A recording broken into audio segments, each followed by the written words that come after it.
Okay, I've started the recording. So I thought to start with, um, well, it's a sort of let me start with well, no, I'll give you the background first. So Abraham Joshua Heschel, best known as a philosopher, wrote two academic books. And one of them is called, I don't know if you can see it, I can't see it, but it's called The Prophets. And it's really a survey of the various biblical prophets and also of prophecy in general. It's a really interesting book. It's quite, he's long gone, and I'm just looking to see when it was published back in the early 60s. Actually, originally 1955. So it's very old, but a lot of it really, I think, stands up. And it's worth reading anyway for his sort of insight into the kind of person a prophet is. I wanted to start by just reading you from Heschel about Hosea, because we don't get, when we looked at Amos, we got a little biographical information. We knew where he was from. We knew that he was a dresser of sycamore trees, for example, or a herdsman. With Hosea, we don't really have much of that. It has to be intuited into some passages in the text. So, just to read Heschel here, Heschel's prophecy dealt primarily with the northern kingdom of Israel, its religion, morals, and politics. His favorite name for the land was Ephraim. Hosea was a prophet of the decline and fall of the northern kingdom and stood in the same relation to Ephraim in the 8th century that Jeremiah stood to Judah a century and a half later. We know that he was married, the father of 3 children, well acquainted with agricultural life. From his use of certain striking figures of speech, it has been suggested that he was a baker, lived as a farmer on the land, was associated with the priesthood and the sanctuaries, had a strongly developed sex instinct, which he rigorously repressed. And with the same right, we could suggest that he was a lover of the desert, an expert on lions, panthers, and bears. I don't know quite how Heschel gets all of that, but I thought it was well worth reading. So we do know that he is talking to the northern kingdom of Israel. This is before it is destroyed by the Assyrians, as Judah will be then a century and a half later by the Babylonians. And the primary metaphor that he uses is marriage, but and through his own life, and then intuiting it, as it were, in the life of the divine. And so I think it's worth taking a moment to think about this image of the marriage, a marriage as being the relationship between God and the people of Israel. We see it in a number of places. There is, for example, at the beginning of the book of Jeremiah, and let me just find it quickly if I can.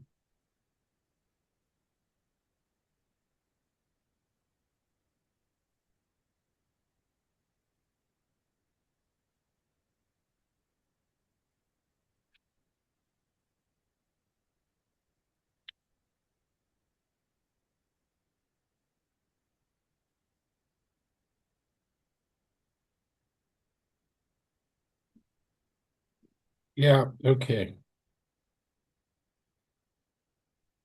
He said this is the beginning of chapter 2. Moreover, the word of the Lord came to me, saying, Go and cry in the ears of Jerusalem, saying, Thus says the Lord, I remember your favor, the devotion of your youth, your love as a bride when you did go after me in the wilderness, in a land not sown. So Jeremiah here is explicitly describing the people of Israel as a bride, And of course, the groom is God. So that relationship is explicit here. We're going to see it very, very dramatically in the book of Hosea.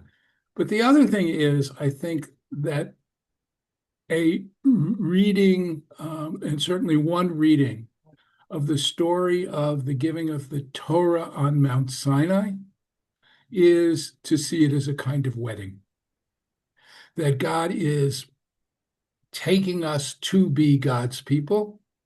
And that's the context there. I'll bring you to me. I'll take you to be my people, and I will be your God.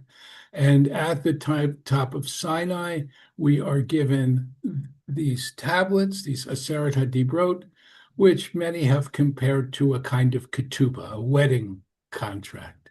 These are the terms of our relationship with God. And of course, one of the first things that we read in the Ten Commandments, you shall have no other God before me. This idea that we are in a committed marital relationship and that idolatry is betrayal. It is leaving the God to whom you are married, who is actually the only real God, and betraying that God to go whoring after other gods. Now, that image, which we're going to see almost immediately, is a central image in the book of Hosea.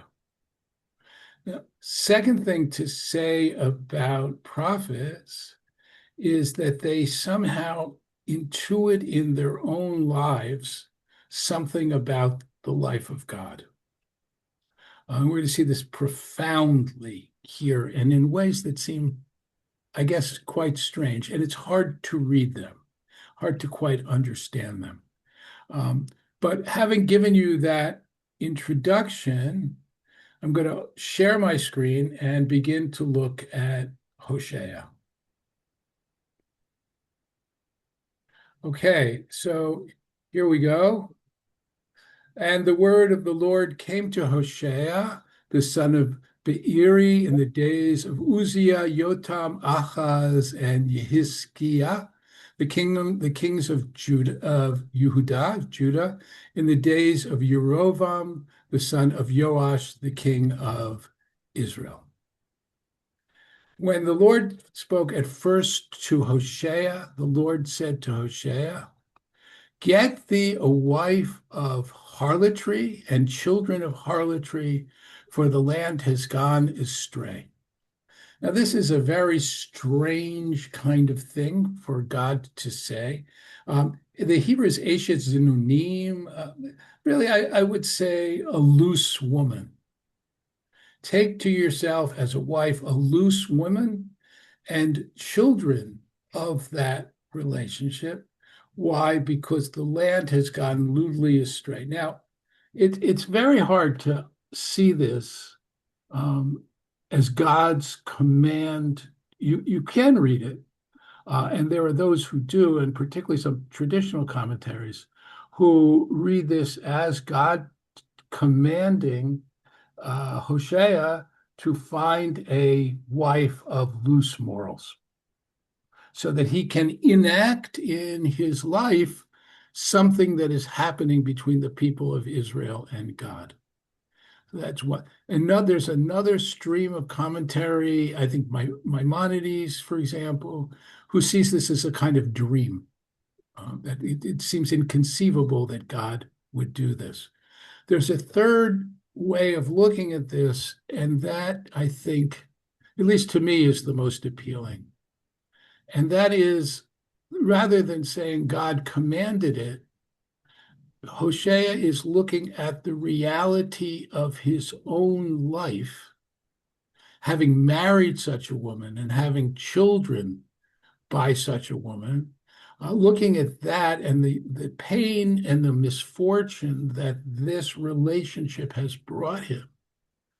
And through his intense identification and sympathy with God, he sees this as what the people of Israel have done to God. that they are this woman who has betrayed him, who he married not because he was commanded to, but because she appealed to him, and yet she's turned out this way, and coming to see this as kind of a divine that God has given him the opportunity through experiencing this pain to understand what God is going through.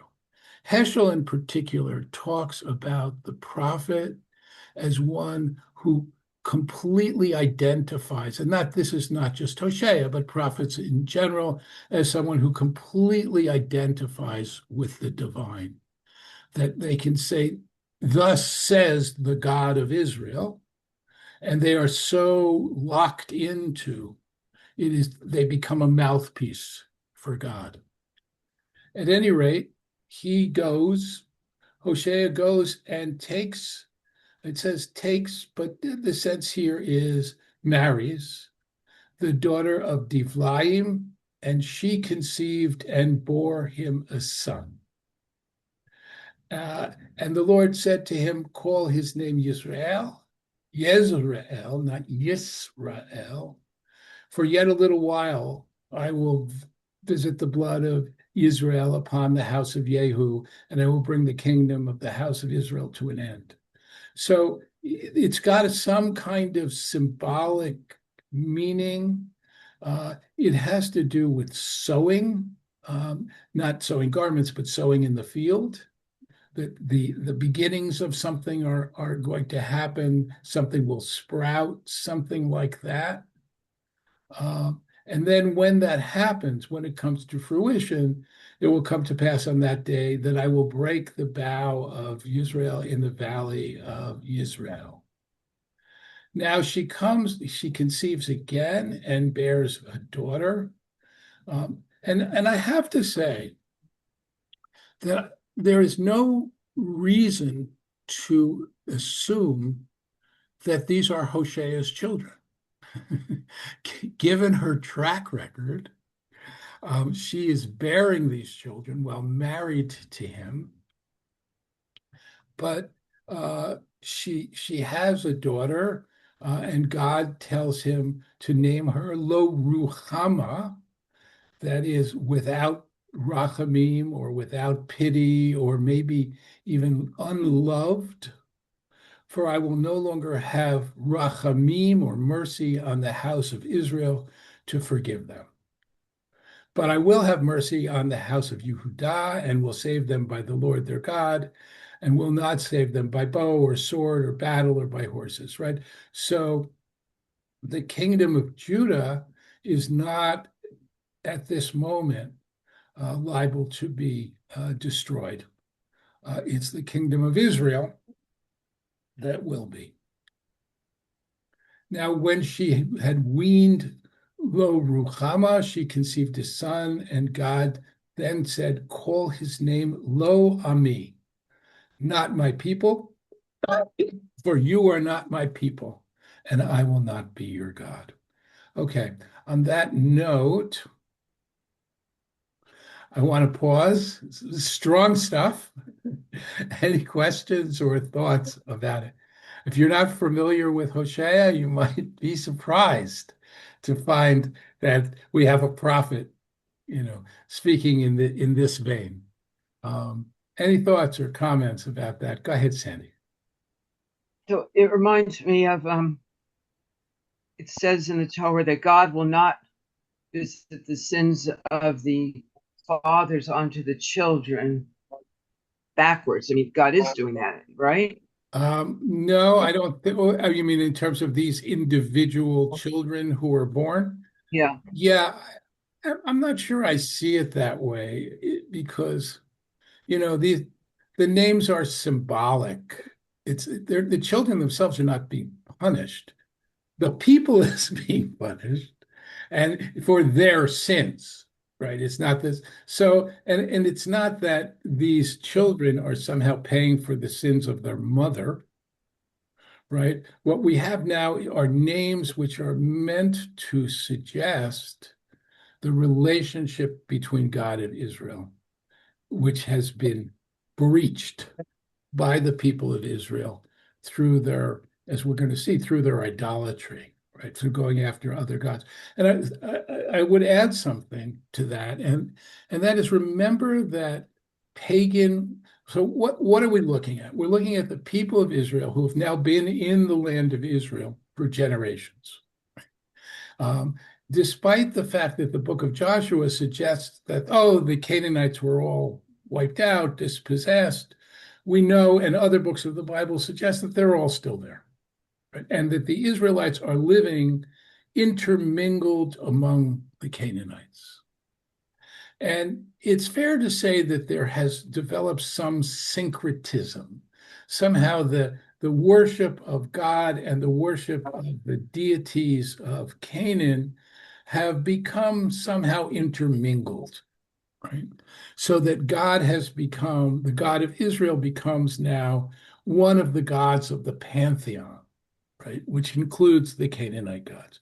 Now, add to that the way in which these Canaanite gods are worshipped. And in many ways, they're the same, right? They bring sacrifices and of oil and so on. And there are festivals, and the new moon is a festival, and so on.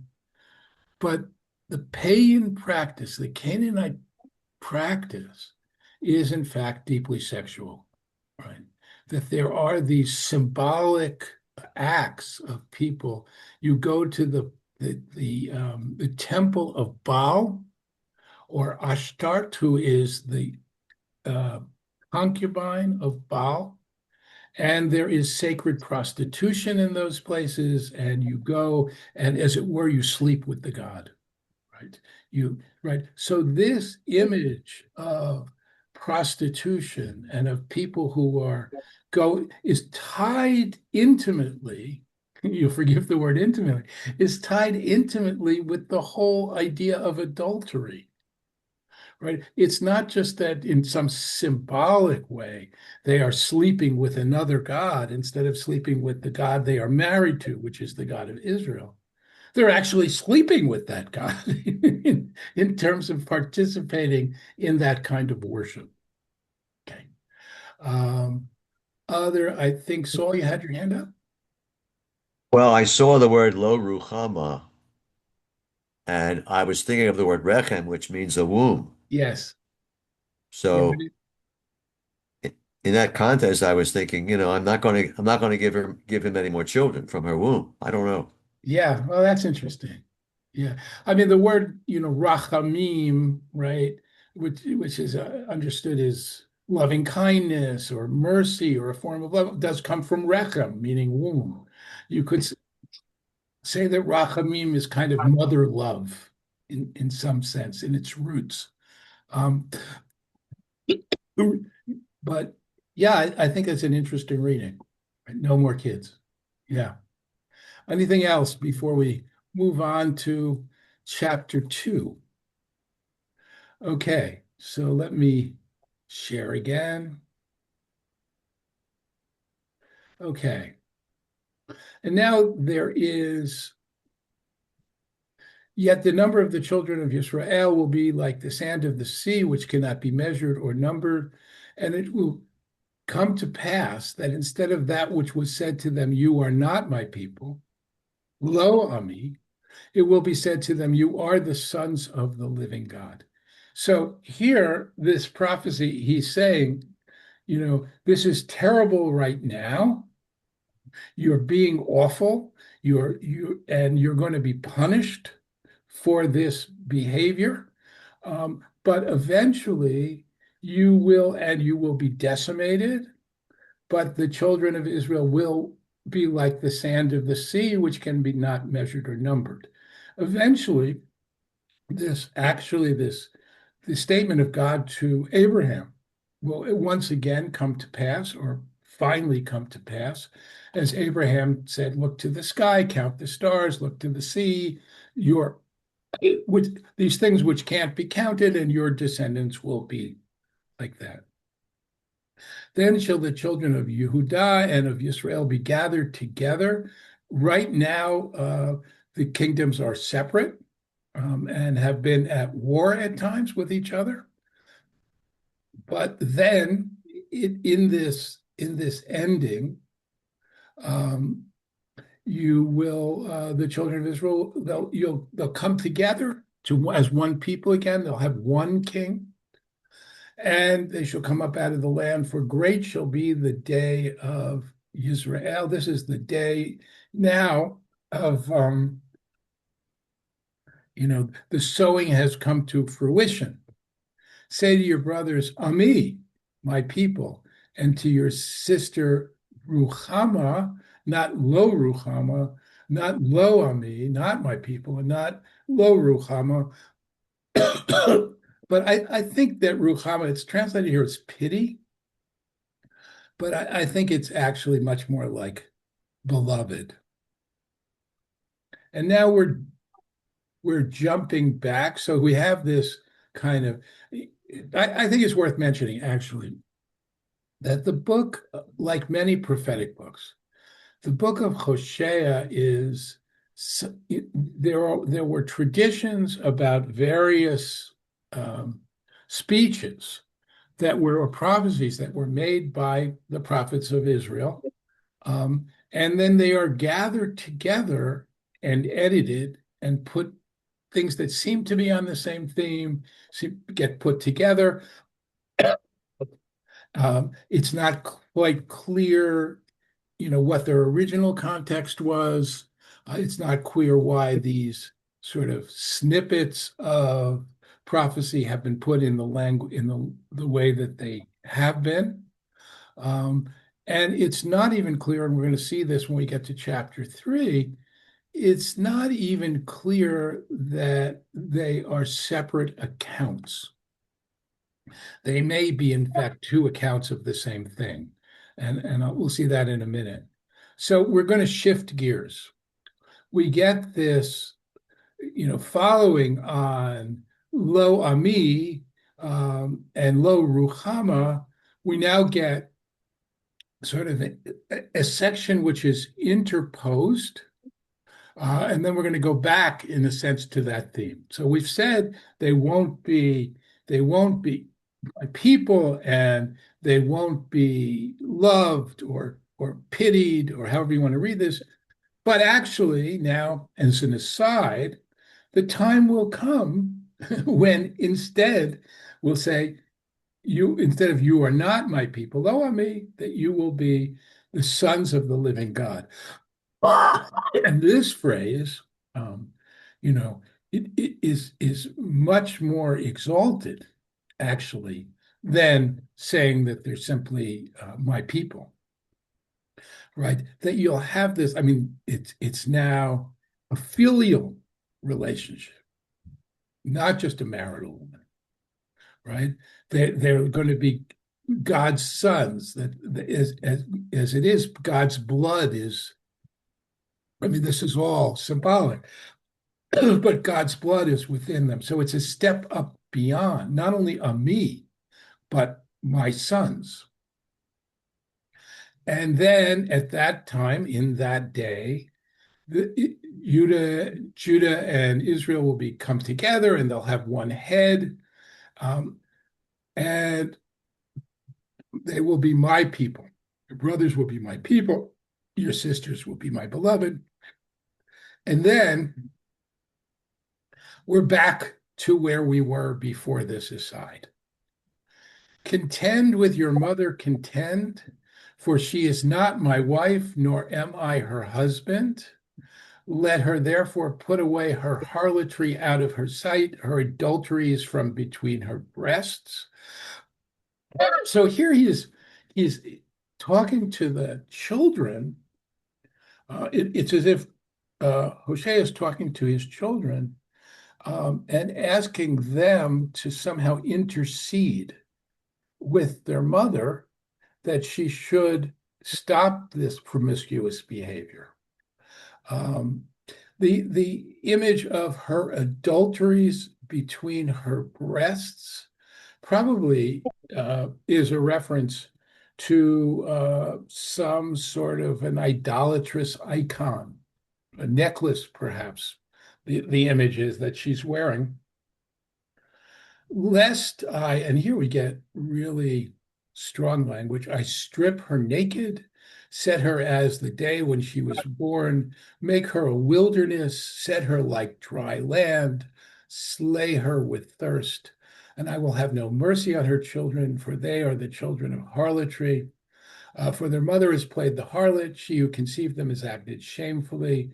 For she said, I will go after my lovers who give me bread and water and wool and flax, my oil and drink.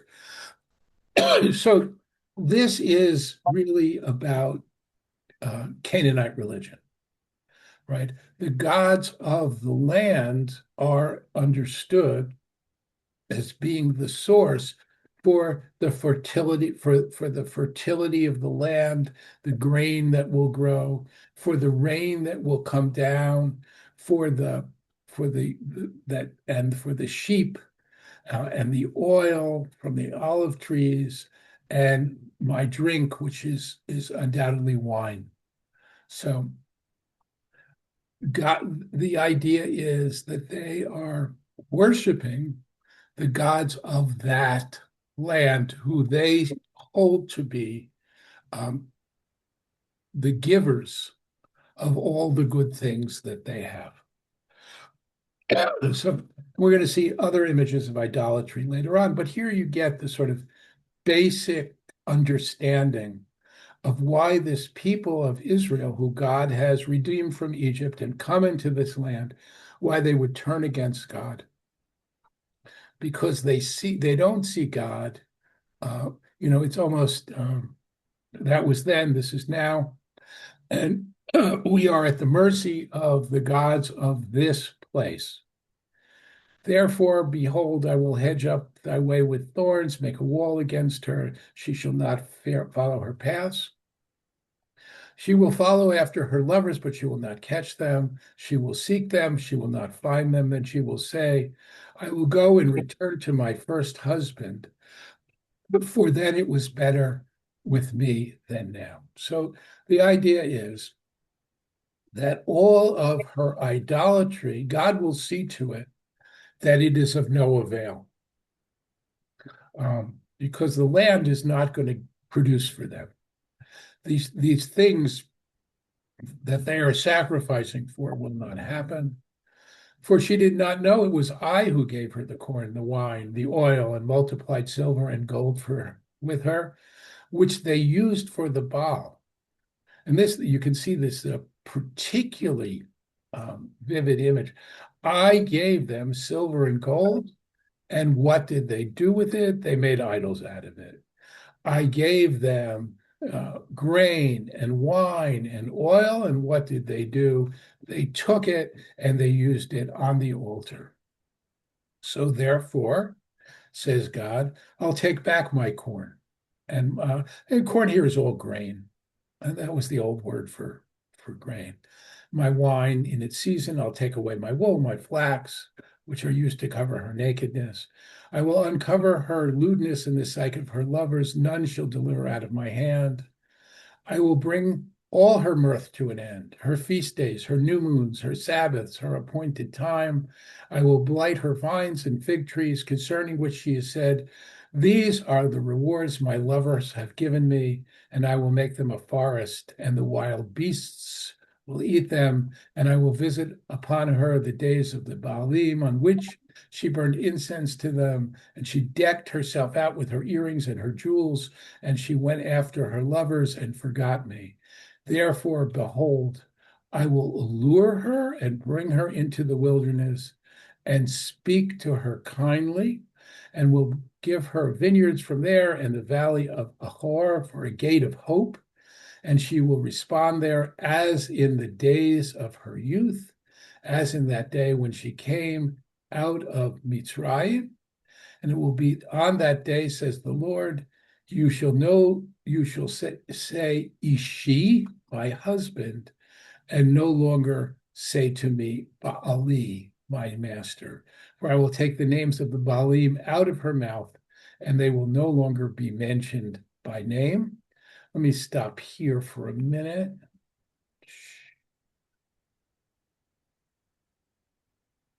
Okay, so what we have here is the idea that all these things that they think they're getting from these alien gods that they're worshiping, they're not going to be getting because God is the one who controls it.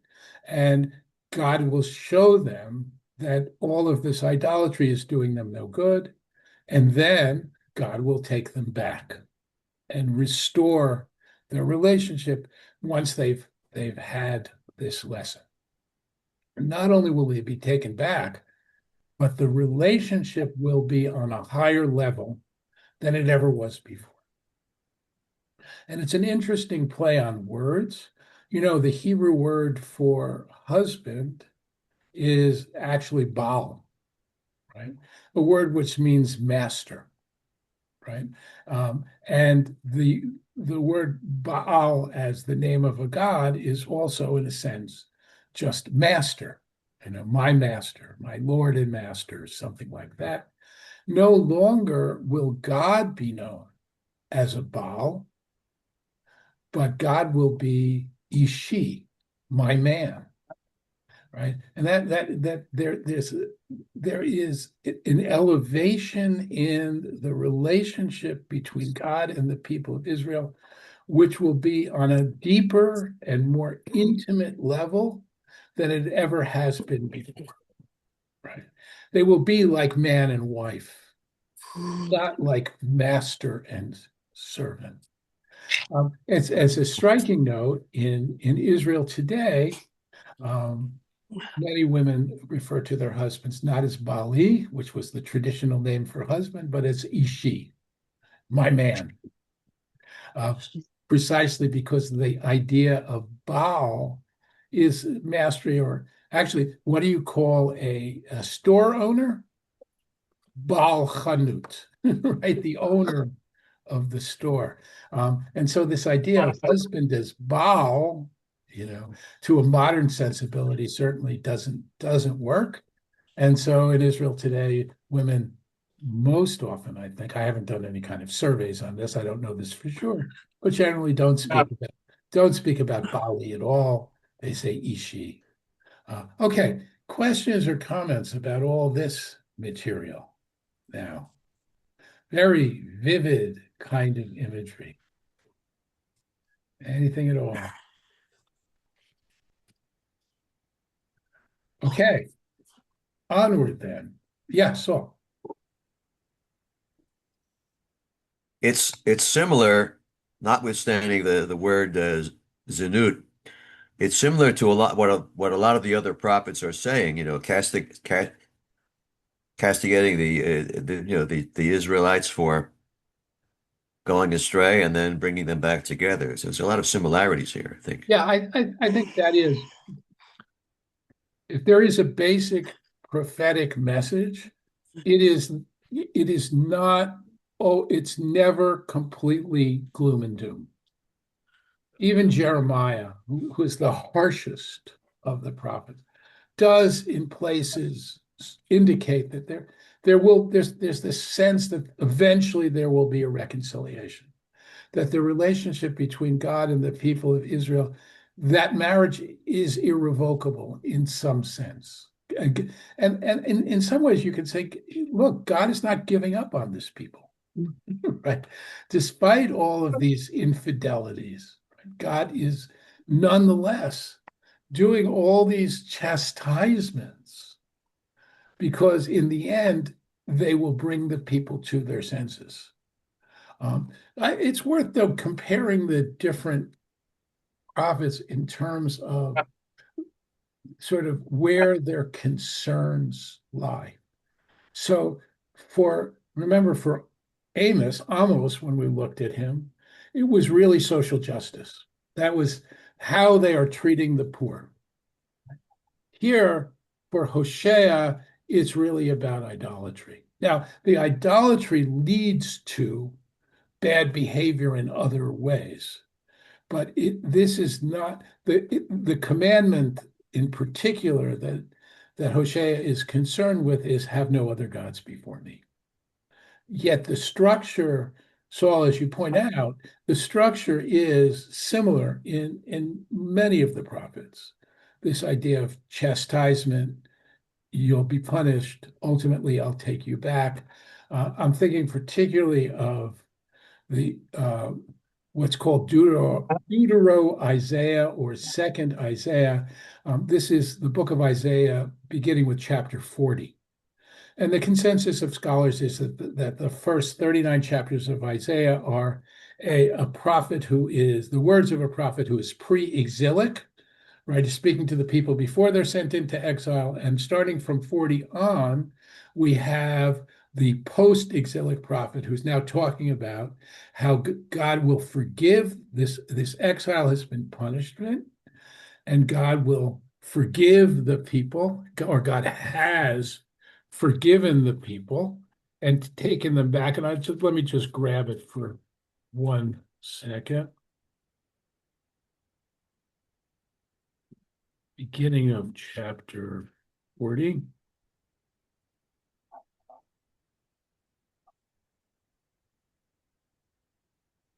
You're familiar with this probably.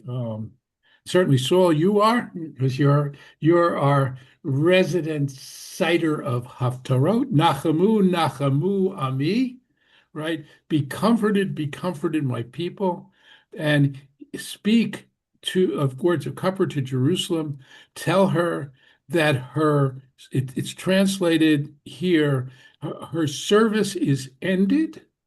That is, the punishment that being sent into Babylonia is ended. Her iniquity is pardoned. She's paid the price.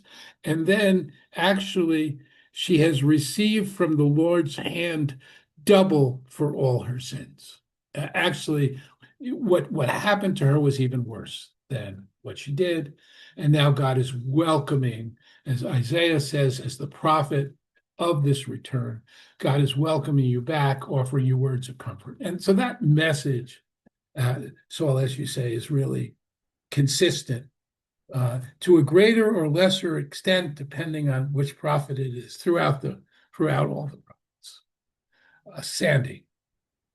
So this reminds me of eventually, I guess, the expression that Jewish people are, I'm not sure I'm saying it right, Rachamim, B'nai Rachamim, Right, B'nai compassionate people and children of compassionate people. Right. Yeah, that is whether that's really true or not. It is certainly how we want to see ourselves as compassionate people, the descendants of compassionate people. And here, I mean, God is being portrayed as compassionate in some ways. It's tough love. It is. This is a lesson that the people have to learn. You could even go, that old saw of a parent who says, as they're spanking their child, this is hurting me more than it's hurting you, right? Dubious in reality, uh, but there is an emotional component to it, right? You don't want to see your child suffer. You don't want to cause pain, but you know that it's necessary. And I think from the prophetic point of view, that's what we're looking at is necessary punishment. What's striking to me is how much Hosea takes his own suffering and uses it in a way to identify with God's suffering and sees God, this is so far from an abstract notion of God. This is a God who is deeply wounded in love. I mean, think about it. It's just, not an image in general that we would expect, I think. Okay, back to the text. And it will be on that day, says the Lord, that you shall say Ishi and no more Bali, and I will take away the names of the Baalim from her mouth and no longer be mentioned. On that day, and here we get the real eschatology. On that day, I will make a covenant for them with the wild beasts, the birds of the sky, the creeping things of the ground, and I will break the bow of the sword and the battle out of the earth, and I will make them lie down in safety, right? So here we have a statement which really is looking towards a time, a return really to the Garden of Eden. This is a vision of a world where the wild beasts, all of the animals in the world, the animal kingdom, will be part of a covenant. That there will be a harmony in creation once again, and we see this is like turning your swords into plowshares. It's going to break the bow and sword and eliminate battle from the earth, and everybody will lie down to safety. And then we get this beautiful language, a rastich li olam, right? I will betroth you to me forever, right? This is a renewal of this marital relationship. I will betroth you to me in righteousness and in judgment, in loyal love and in mercies, in faithfulness, and you will know the Lord. And this idea of knowledge of God, yada et Adonai, this is the most intimate kind of knowledge. This is, the word Adam knew his wife is really talking about deep, deep physical intimacy. And so here, ultimately, there will be this union which is greater than ever before. Now, I would note parenthetically that these words, V'arasti chalili olam, this passage is traditionally recited by a person who is putting on tefillin in the morning and wrapping them around his fingers. This is what you say, which I've always thought is really quite beautiful. It's like as you put on tefillin, you are in some sense renewing this covenantal, almost marital relationship that you as an individual have with God. Okay. And what will happen? I will answer the heavens and they will answer the earth, and we'll get corn and wine and oil, and I will sow her to me in the earth. This is Israel for sowing, and I will have mercy on her that had no mercy, and I will say that were not my people. You are my people, and you will say, you are my God. And now, so we had this idea, the people of Israel have been adulterous, they're going to be punished, they'll come to their senses, and there will be a remarriage on a much higher level than there ever was. Now we go to chapter 3, and we're going to sort of rerun the whole thing again. And it's kind of, there are different ways of looking at this. One way to look at this is, well, actually, God told Hosea to get married twice, both times to these unfaithful women. Or maybe this is about Hosea being told to take his wife back again. Though, as we'll see, the consequences were not so great. Or these are simply two different accounts, or that the prophecy has been transmitted over time, and ultimately what we're left with are two different accounts. It's really hard to know because they are very similar, this and the opening of chapter 1.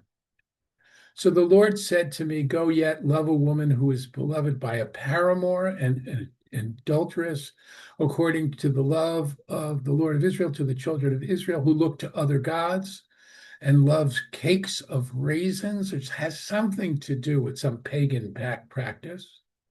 And so Hosea says, I brought her to me. It's unclear that lakachti li, I took her to me. Is this, she's like a slave and she's purchased? Or is this the dowry that he's paying as he marries her? Unclear, but we do get an amount, 15 pieces of silver, a homer of barley, a lekach, a homer of barley, and a lekach. a bar. The word homer, which is a measure, I was reading in one of the commentaries something. So why is it called a homer? Well, the word homer is related to the word hamor, which of course is a donkey. So what's a homer of barley? It's the amount of barley that a donkey can carry on its back. I thought that was interesting. Anyway, so I said to her, to this woman that I have taken, you will remain as mine for many days. You will not play the harlot. You will not belong to another man. So I will also be towards you. All right. So it's saying essentially you're going to be in isolation and you're not going to be with another man. And I also won't sleep with you. And now this becomes predictive. The children of Israel will remain many days, having no king, nor prince, nor sacrifice, nor pillar, nor ephod, nor trophim. The pillar, the ephod, the trophim, all references to fetishes, to idols. And afterward, the children of Israel shall return and seek the Lord their God and David their king, and shall come trembling to the Lord in his goodness in the latter days. So there will be this period during which there will be no king, there will be no political leadership, and ultimately, again, we get this return to eschatological language. A descendant of David will be their king, and they will come trembling to the Lord. Okay, hear the word of the Lord, you children of Israel, for the Lord has a controversy with the inhabitants of the land, because there is no truth, no love, nor knowledge of God. There is swearing and lying and killing and stealing and committing adultery. They break all bonds, and blood leads to blood. So here, in this prophecy, we see now a broader charge against the people, which is not just one of idolatry, but it's about swearing and lying and murdering and stealing and adultery. This is not the adultery of idolatry. This is literal adultery. And therefore shall the land mourn, and everyone who dwells in it will languish, along with the wild beasts and the birds of the sky, and the fish of the sea shall be taken away. Let no man strive, let none accuse, for thy people are as they that strives with a priest. I tried to figure out what that means. I don't really know. Though, therefore, that shall thou fall in that day, and the prophet will also fall with thee in the night, and I will destroy your mother. My people are destroyed for lack of knowledge. They have rejected knowledge. I will reject you. There will be no priest to me, seeing thou hast forgotten the Torah of thy God. I will also forget their children. As they were increased, the more they sinned against me, and the more there were of them, the more they sinned. I will change their glory to shame. They feed on the skin of my people, on the sin of my people, and set their heart on their iniquity. And it shall be like people, like priests. I will punish them for their ways and reward them for their doings. For they shall eat and not have enough. They will commit harlotry and not increase, because they have ceased to take heed of the Lord. Harlotry and wine and new wine take away the heart. And now we get specific references again to idolatry. My people ask counsel of a piece of wood, and their staff declares to them. Again, another piece of wood, right? In other words, the piece of wood is an idol. For the spirit of harlotry has caused them to err, and they have gone astray lewdly from under God.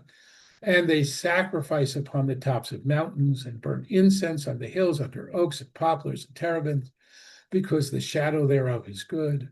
Therefore your daughters commit harlotry, your daughters-in-law commit adultery. I will not punish your daughters when they commit harlotry, your daughter-in-laws when they commit adultery, for they themselves go aside with harlots, and they sacrifice with prostitutes. And here, this sacrificing with prostitutes is exactly that sacred prostitution that I was talking about earlier. Therefore, the people that does not understand shall be trodden down. Therefore, Israel does play the harlot. Let not Yehuda also be guilty, and do not come to Gilgal, nor go up to Beit Aven, nor swear as the Lord lives. For Israel is a headstrong, like a heifer. Now shall the Lord God feed them as a lamb in a broad pasture, right? Ephraim is joined to idols, let him alone. Their drunken bout is over, their lewd orgy is done. They have had their fill of love, their shield is disgrace. The wind has bound her up in his wings, they shall be ashamed because of their sacrifice. Okay, so really much more of the same kind of thing. Are these different prophecies uttered at different periods of time? Probably. So the repetition, and are there different audiences as well? After all, he hasn't gathered the whole people of Israel together and is speaking to them in one mass. So I think it's all sacred literature, and it's all been gathered together for that reason. But I wouldn't say that there is, as we go through, a lot of deepening. The imagery is vivid and beautiful, or awful, depending on how you want to use that word. But it also has, I think, a collective impact. Having said that, any thoughts, questions, or comments about prophecy in general, about Hosea, about what we've read? Saul, go ahead. Why is Ephraim used so much in these contexts? Yeah, I don't know. The kingdom of Israel is often called Ephraim, and why that is, and there are other places. There's an image of Ephraim being dandled on God's knee. I think it's from Isaiah. Right? There are other tribes up there. Why does Ephraim become? I don't know. I'll see if I can find something else about it. I don't know. I really don't know. But it seems to be not Menashe, by the way, Ephraim. It seems to be somehow what you know. Yeah, I don't know. The tie to Jacob, to Joseph, maybe. I really don't know. Okay. Anything else? Thoughts, comments, questions?